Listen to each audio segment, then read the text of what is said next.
Muy buenas, llegamos a la última parte del programa y vamos a hablar de la mentira y de la gestión de las emociones, de saber cuál es el panorama, qué es lo que tenemos y al final cómo saber reaccionar de la mejor manera. Lo vamos a hacer porque nos vamos a adentrar en un libro que se va a presentar este jueves, que lleva por título Que nadie manipule tus emociones, de María Jesús Álava.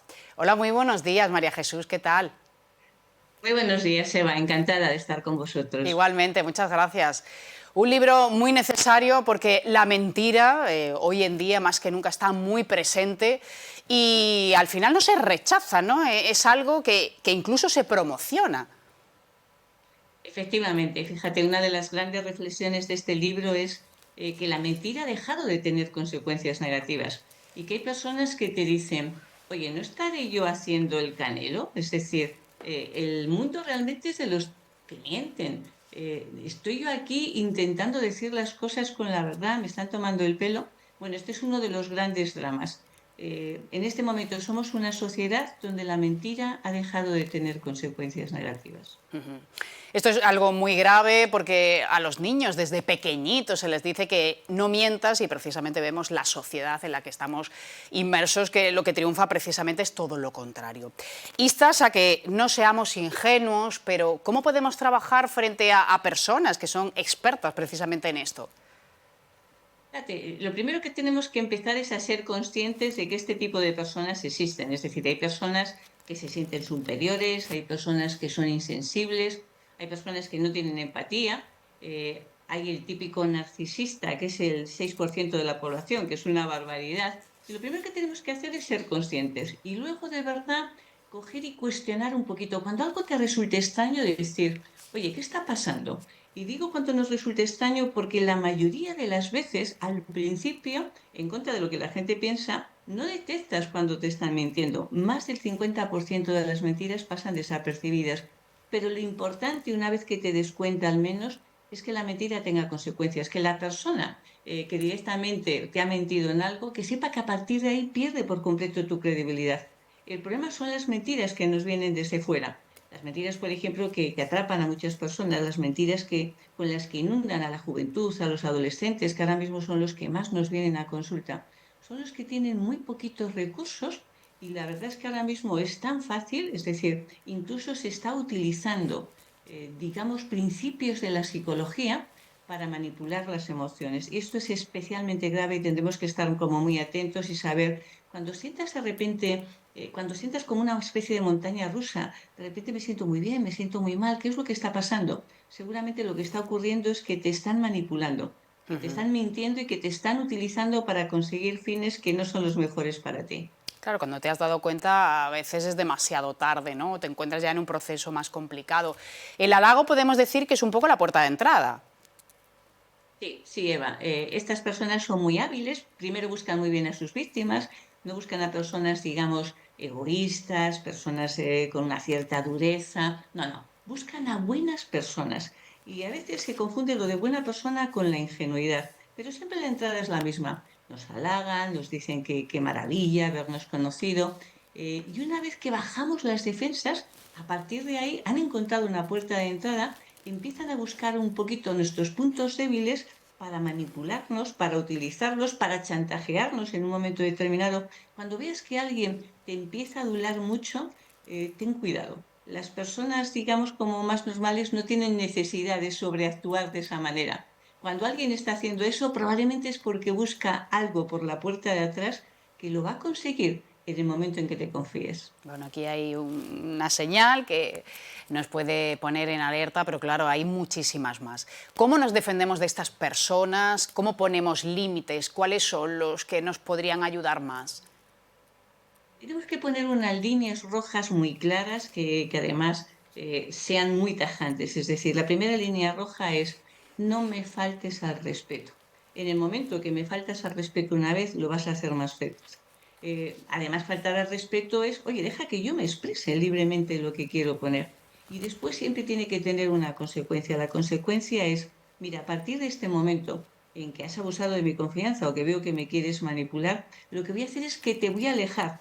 Te voy a alejar si puedo físicamente de mi vida, pero si no, por lo menos emocionalmente. La persona que miente solo reacciona cuando empieza a ver que la consecuencia realmente no le conviene. Desgraciadamente no va a dejar de mentir. Lo que va a intentar es buscar otras víctimas de alguna manera.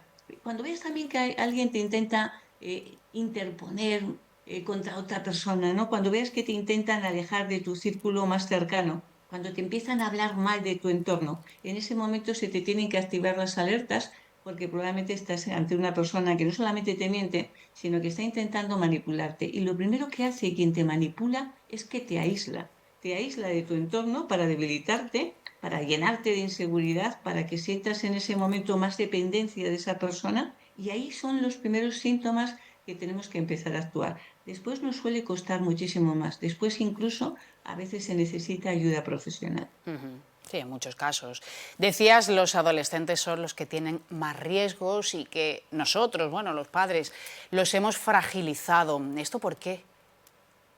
Fíjate, hemos fracasado, Eva, en la educación de las nuevas generaciones. Sé que suena muy drástico, pero es una realidad. Nunca los adolescentes han estado tan mal, nunca nos han venido tan perdidos, nunca han tenido tantas autolesiones. ¿Por qué? Porque hemos reemplazado el esfuerzo por la sobreprotección. Les hemos sobreprotegido tanto que no les hemos preparado para la vida y ante las primeras dificultades que tienen directamente se hunden, piensan que ya nada merece la pena, con estas emociones tan extremas que se sienten en la adolescencia, en ese instante te dicen que ya no quieren seguir viviendo, pero de verdad que la responsabilidad es nuestra. Las dificultades te dan muchos recursos cuando tienes que enfrentarte a ella.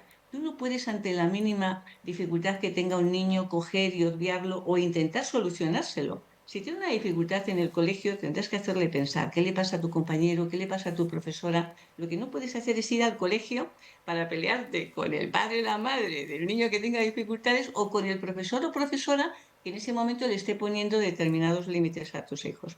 De verdad, si les quitamos todas las piedras del camino, llega un momento que andan por muletas, con muletas por la vida. Y esto sí que no nos lo podemos permitir. Nunca han estado tan desesperados, tan desprovistos de recursos y tan solos ante esas situaciones en las que de repente se sienten muy perdidos.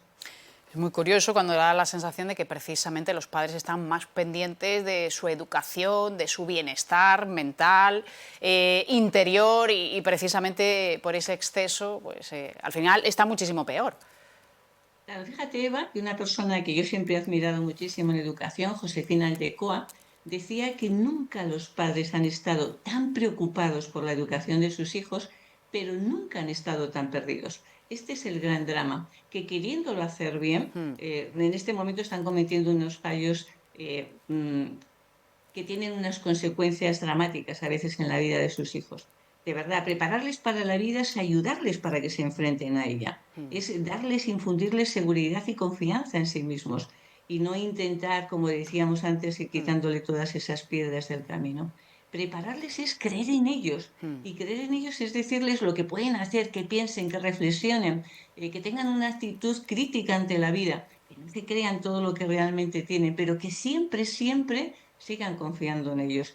Y de verdad, la frustración, enfrentarse a la frustración es uno de los principales recursos ante la vida, porque va a haber muchas situaciones en las que nos frustremos, no tengamos ahí a nuestros padres y no sepamos cómo solucionarlo y salir adelante. Pues este es un mensaje fundamental y muy importante.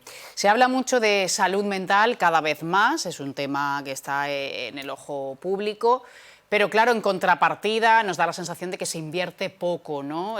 ¿Cuánto hemos avanzado? ¿Es una realidad o no tanta?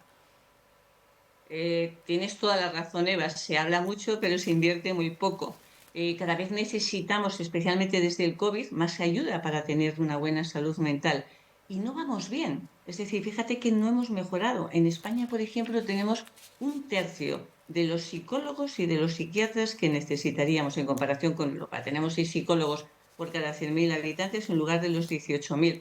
Por eso decimos, es muy fácil hablar, pero hay que invertir. Las personas cuando tienen una dificultad tienen que ir al médico sabiendo que no solamente somos el país que más consumo tiene de antidepresivos y ansiolíticos en Europa. ¿Por qué? Porque el médico le llevas y como sabes que si te manda salud mental van a tardar mucho, que luego te vea el psiquiatra pueden ser meses, que te vea el psicólogo lo mismo, que te pueda volver a ver, pasan de nuevo varios meses. pues lo que hace muy normal, ¿no? El médico de atención temprana es que dice, bueno, voy a intentar ayudar a esta persona, le doy por lo menos medicación. Pero esa no es la solución. El 40% de las personas que necesitan en este momento tratamiento, apoyo en salud mental, no lo tienen. Y por eso decimos, por favor, demos un paso adelante invirtiendo desde la sociedad, desde el sistema público de salud y también desde las empresas, las organizaciones, porque ellas son las primeras que también lo están sufriendo con el mayor índice de absentismo que tenemos en este país en toda la historia que se han tomado registros, incluso más que durante la pandemia. En este momento nuestro absentismo está disparado, con lo que conlleva. Y una baja por una enfermedad normal pueden ser 6 u 8 días de baja. Una baja por salud mental, Eva, son 108 días de media al año. 108 días de media. Sí, es tremendo. Lo positivo es que hemos normalizado o estamos normalizando el hecho de ir al psicólogo, al psiquiatra, a ir a terapia. Esto ya es un paso importante. Sí, es un paso fundamental. Hace 20 años, por ejemplo, los niños siempre les han traído sus padres sin demasiada complicación, ¿no? Pero costaba mucho que viniesen los adolescentes, los jóvenes. Las mujeres vienen más que los hombres, 70% de las mujeres, 30% de los hombres. Pero en este momento, fíjate que los que más vienen son adolescentes y jóvenes. Y la gente cuando viene no es porque tenga una situación en su vida, una crisis, digamos, con una psicosis, un brote psicótico tremendo. No, no, no. Viene gente que lo que te dice es, ayúdame a conocerme mejor, ayúdame a llevar mejor mi vida, ayúdame a relacionarme mejor con mis hijos, con mi pareja, ayúdame en mi puesto de trabajo, ayúdame a evitar este sentimiento de tristeza, de frustración, de soledad que tengo tan grande. Y lo que nos piden es que les ayudemos en su día a día para conocerse mejor, para sacar recursos, para afrontar la vida con más posibilidades de superar todo, pero en cosas muy de la vida cotidiana. Nunca hemos tenido tanta demanda a los psicólogos y desgraciadamente nunca hemos visto a la gente en tan mal estado emocional y con tan poca esperanza. Qué triste, ¿no? Vamos a cerrar la entrevista con una frase, bueno, que te gusta mucho, es un poco lema, ¿no? La vida empieza cada día. Cada día, cada segundo, cada instante, y ahí no podemos esperar a que se pase. Y siempre tenemos la posibilidad, no estamos maniatados, es decir, ante las peores circunstancias tenemos que sacar lo mejor que llevamos dentro y eso básicamente depende de nosotros. Esa es la gran noticia, de que hacer grandes cambios en nuestra vida, pero sí trabajarnos internamente para sacar lo mejor que llevamos dentro. Y que todo al final es mejorable y se le puede dar la vuelta, ¿no? Pues de todo esto y de muchísimas cosas más hablará este próximo jueves en el Hospitalillo, entrada gratuita, y conoceremos más detalles del libro, Que nadie manipule tus emociones. Muchísimas gracias. Muchísimas gracias, Eva, y os espero mañana a las 7 de la tarde me hace especial ilusión. Tengo muchísima familia en Marbella, siempre me encanta estar con vosotros. Pues un placer, muchas gracias. Un abrazo enorme. La agenda cultural, desde luego, viene bien cargadita este mes con muchas propuestas, luego seguiremos con otra. Pero ahora queremos recordar el Día de Andalucía, porque a pesar de que se suspendieron distintos actos por la lluvia, el que siguió adelante fue el del Centro de Personas Activas de Plaza de Toros.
a ver.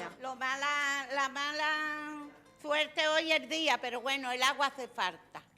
Y no habiendo viento ni nada, pues mira, el salón, es que tenemos centro mejor de tomar bella, Bárbara. ¿Quién tiene este salón? ¿Quién tiene esta terraza? Ninguno. ¿Quién tiene estos callos? ¿Y quién tiene estos callos? Bueno, los callos tienen una pinta y se ve una cantidad de morcilla, de todo, ¿no? Sí, sí, claro, todos los años lo compramos aquí en la carnicería del yerno de Paqui, que está aquí en el barrio, hay que darle de comer al barrio. Hombre, claro que sí. Bueno, ¿y cuántos kilos habéis hecho? Pues hemos hecho 10 kilos de garbanzos secos, 5 para cada olla. Aquella lleva 6 y esta 4. Y su arreo, su barrita de callo, su morcilla, las patitas, el magro, Ay, calla, calla, que el se me hace la boca choricito, pues ya puede ir por un cuenco y probarlo.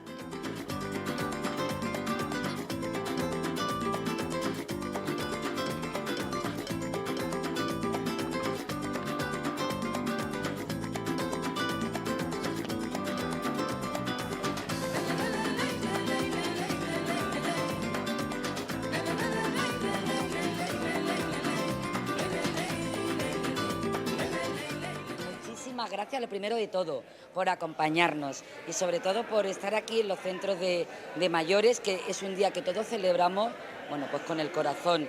Pero yo lo digo siempre, la mejor forma de celebrarlo es con nuestros mayores, con esta generación que ha hecho posible que vivamos en esta tierra tan maravillosa y en esta Andalucía tan grande como tenemos hoy. Nosotros lo celebramos siempre por todos los hartos, el Día de Andalucía, porque somos los andaluces. Y bienvenidos. Muchas gracias, bien hallado. Y bueno, con unos callos que no veas tú la pinta que tienen. De momento la pinta, luego lo probaremos. Pues eso está mortal. Ya lo verás, cómo están de rico. Bueno. Y a la tarde hay una merienda, ¿no? A la tarde una merienda también. Bueno, eso ya es una tradición en Plaza de Toros, los callos que hace nuestra Pepa, que esos son gloria bendita, es uno de mis platos preferidos, pero es verdad que los de Pepa son de los mejores que he comido. Así que vamos a comer, mira, tenés su picadillito de tomate y aceituna, bien andaluz también, y luego esos callos y luego, bueno, pues fiesta y baile toda la tarde para celebrar este gran día.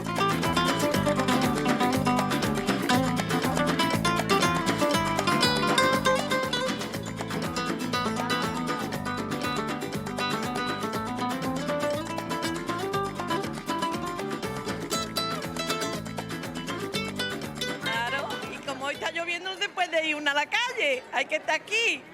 Ya lo que nos falta es el bar lo que nos falta. Y bailar un poquito después, ¿no? Sí, yo sí, sobre todo yo, coja y manca. Coja y manca. Claro, Bueno, tú mientras tengas la voz buena para cantar, bueno, esto sí. bueno, muchas Mucha gracias. alegría te veo, ¿eh? Que lo disfrutéis mucho. Lo mejor viene esta tarde. Aunque los callos están hechos por los hermanos Forió. De aquí te quiero ver, pero esta tarde los bocadillos de jamón de bodega, los croissants, vamos. No te lo pierdas, ven después a Esta merendar. tarde es fuerte.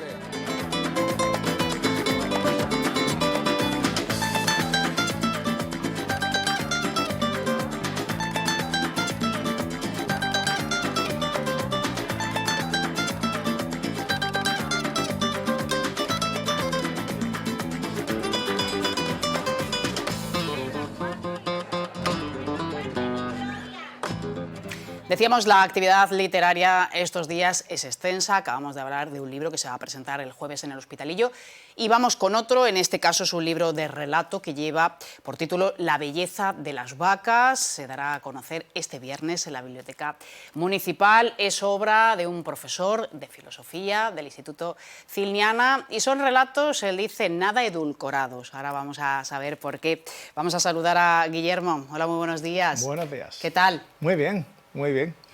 Aquí, pues pasando por aquí, ya que trabajo aquí al lado, pues entonces ha sido bueno, un placer venir y conoceros porque bueno, estoy promocionando el libro y me gustaría que, bueno, que se me conociera. Acaba de salir al mercado hace escasamente un mes. Es el primer libro que escribes en solitario, porque has participado en antologías, ¿no? Sí, participé en una antología con esta misma editorial, donde aporté 3 relatos y bueno, la misma editorial pues enseguida parece que apostó por mí y me ofreció pues prácticamente pues la siguiente publicación, una publicación propia, y en pocos meses lo tuve porque llevo tiempo escribiendo y llevo mucho acumulado. Y bueno... Que va a dar para otros libros. Y que va a dar por otros libros, por supuesto.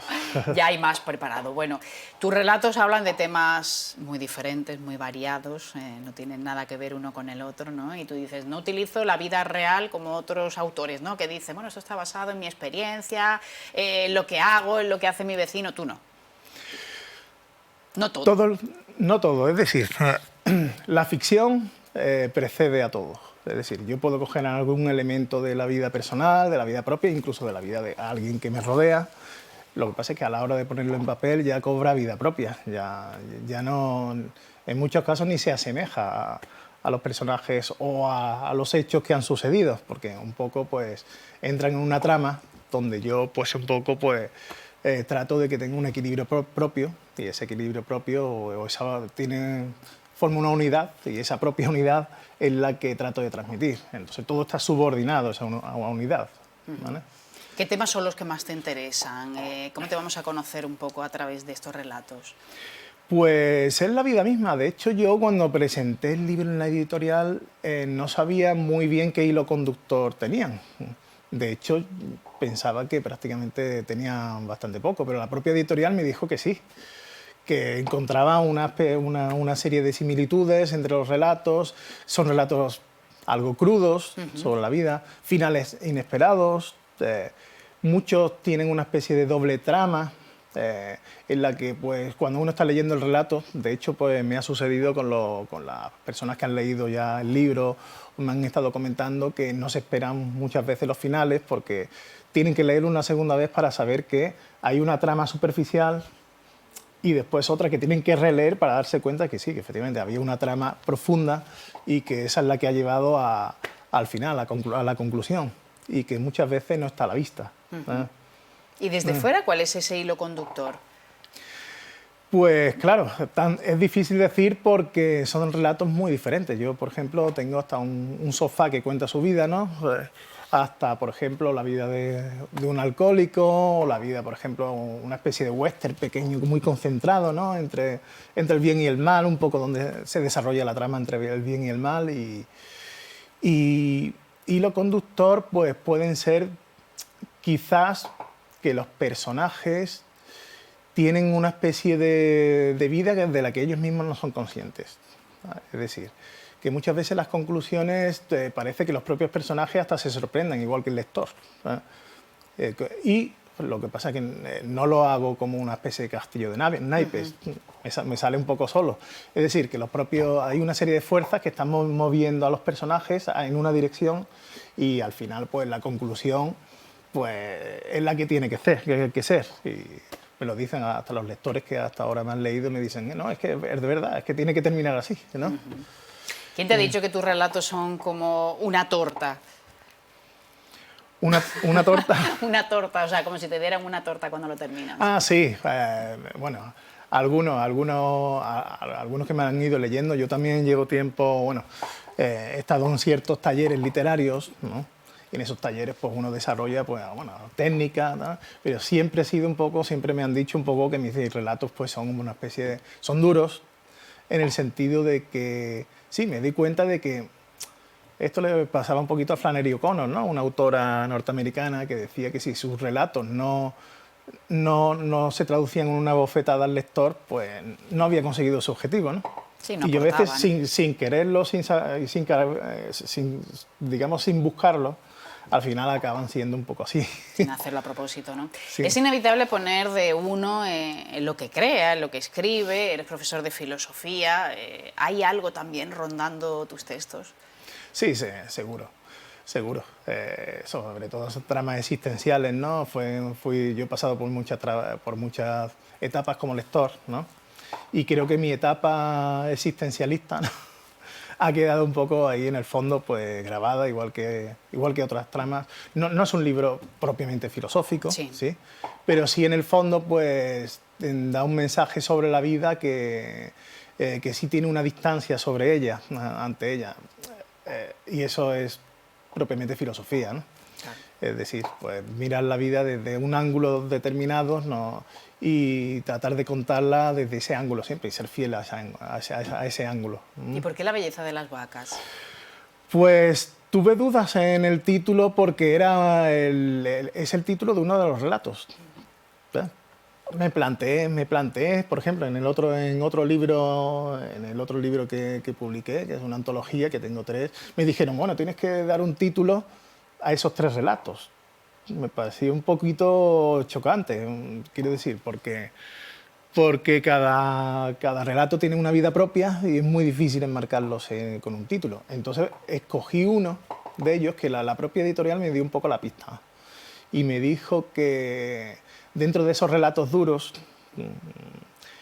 pues estaba la belleza de la vaca más otros y bueno, me parecía que además que tenía la imagen, precisamente la imagen del libro y me la respetó la editorial y esa imagen que tenía pues prácticamente pues fue la que digamos que me guió hacia escoger ese relato. Bueno, es muy difícil poner título al final. Puedes tener una obra estupenda, pero algo que al final bueno, atraiga al lector, ¿no? Le sorprenda, es complicado. ¿Eres sevillano? Soy sevillano. ¿Cuánto tiempo llevas en Marbella?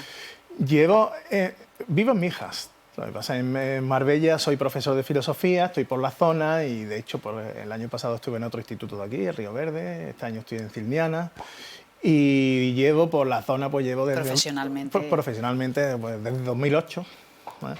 Entonces ya tengo una vida aquí, en la Costa del Sol, tengo 2 hijos y nada, pues siempre tengo Sevilla como referencia en mi casa, y está mi familia, está pues mi gente, ¿no? Pero estoy muy bien aquí. La Costa del Sol se vive muy bien.